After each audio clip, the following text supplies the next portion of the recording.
All right, this is Worksheet E, and they give us this meter stick that is balancing barely on the edge of this table, and it's clearly going to rotate and fall off of that table. Now, in the beginning information, they say it's released from rest and that we can call the meter stick's mass M and its length L, and they say that then the rotational inertia of the meter stick around the end is this value. I will equal 1/3 mass times length squared. So that's just, they're just giving us the equation of how you'd have to calculate this thing rotating if it were swinging in this direction, like around the end of the meter stick. And the thing about I is that it's defined as based on where the axis of rotation is. And so there's going to be some questions later that says, like, well, could you choose a different pivot point? You could, but then you wouldn't be sure of this value. So the first thing we're going to do is we're going to sketch the forces on the meter stick, and you have the weight of the object sitting at half the length here, right at like 50 centimeters in, and that weight is pulling down.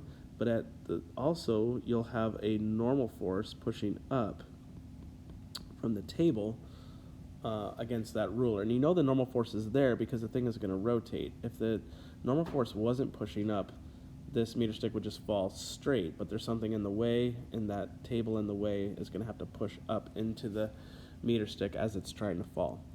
Once we do that, then we need to go down to part B and talk about the place where the pivot point is. So we're going to mark that pivot point. It makes it kind of clear that it's going to be pivoting from the edge of the table. But really, pivot points are kind of an arbitrary thing. If you think about it, you could say that the pivot point is here at the center, and that because of that force, it's going to torque and rotate around that axis. It just makes more sense to use this because that is where it's going to, that's where it seems like it's pivoting from. And also, that's where they define the moment of inertia to be, is from the end of the meter stick. So it's going to rotate from this pivot point. Our equation's already in that setting. So is there more than one choice for the pivot point? Yes, but the implications of that are that you would have to recalculate what the moment of inertia is. In part C, you're supposed to calculate or determine the net torque about the meter stick's left end instantaneously after being released. Well, we know that torque is equal to a force times a radius, and so torque would equal the weight of the ruler, mg, times the radius, which we could just say times radius, but technically they gave us the length L, and since we know it's half of L is where the radius would be, then we could just call this L over 2. So a way of talking about the torque, it looks different than what we're used to, but just using the value of length over 2, because it's halfway across the ruler, then we could say it's mgl over 2. So now comes the, I guess the hardest part of this, so it's just the derivation. So they want you to derive an expression for initial angular acceleration of the meter stick in terms of m, l, and physical constants. So we can't have anything else other than those variables in there. So the way we're going to do that is we're going to first talk about the fact that we know that torque equals mgl over 2. That's one of the equations that we had. And then we could also define torque as in, I'll just kind of write it up here, torque equals I times alpha. So if torque also equals I, which in this case we could substitute that in, was, let's see, I've already forgot. Back over to here, it says I is equal to 1/3 ml squared. So we're going to just substitute that right in for I in the equation. So let's go back over. Torque is equal to 1/3 ml squared. That's all of that is I times alpha.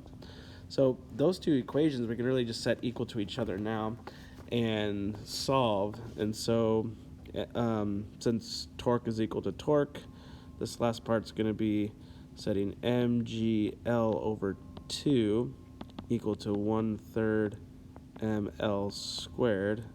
Oops, these are both capital M. And that is times alpha. So alpha is really what we're trying to solve for. So if you think about getting alpha all by itself, you're going to have to get rid of all of this stuff.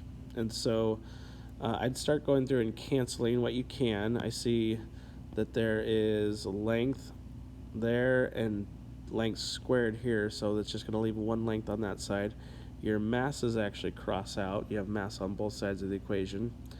And so I'm going to just get rid of the 1/3 first, divide each side by 1/3, or think about it as multiplying each side of the equation by 3.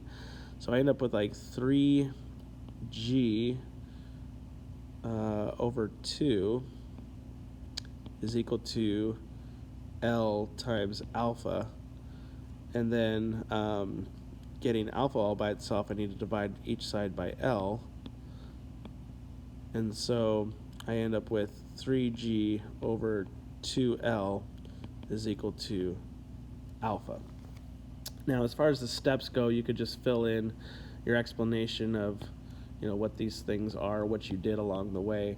But that is our final expression for alpha. It's 3g over 2L. And double checking the units on that just to make sure they make sense is in the numerator, I'd have meters per second squared, and that'd be over meters. And so I end up with just like 1/second squared. Well, keep in mind for alpha, that's the same thing as like radians per second squared. So radians really are like 1/second squared. So I do that just to kind of see, do my units make sense? It's not something that you need to do, but it's good to double check all that works out. All right, last section. So now they want us to derive an expression for linear acceleration.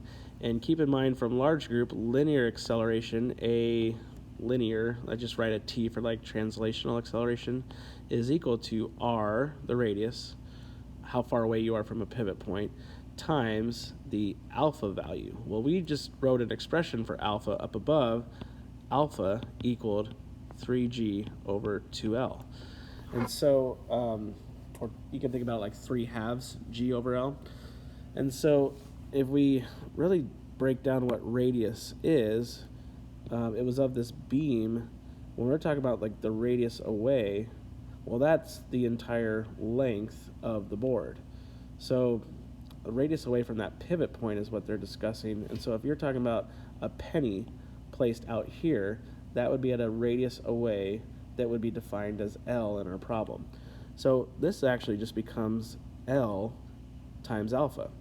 So now I got two expressions. I could solve for alpha and say that alpha is really also just linear acceleration divided by L, and I can set those two formulas equal to each other to get an expression for A. So I have 3g over 2L is equal to tangential acceleration or translational acceleration over L. And I get some stuff that crosses out. I get L's on both sides. And now that's my final expression, that the translational acceleration is equal to 3/2 of g, which means that's like 1.5 times gravitational field strength. It means that that ruler is actually going to accelerate and rotate around. The acceleration of that ruler is going to be faster than gravity. So the implications of this is that if this is accelerating at, if the ruler is accelerating at 1.5 g and the penny is in free fall and it's only going to accelerate at 1 g, it means the ruler is going to kind of separate itself out from the penny, and it's going to really just rotate quicker than what the penny is going to fall. So you'll see separation from the penny and the ruler, and that's what they mean by what are the implications. All right, that's it. I hope you enjoyed this. Please give me feedback if you think this could be a helpful tool to you in the future. I'll keep making these as long as you're using them. So let me know if this was a help, and that can allow me to keep doing this stuff. Thanks.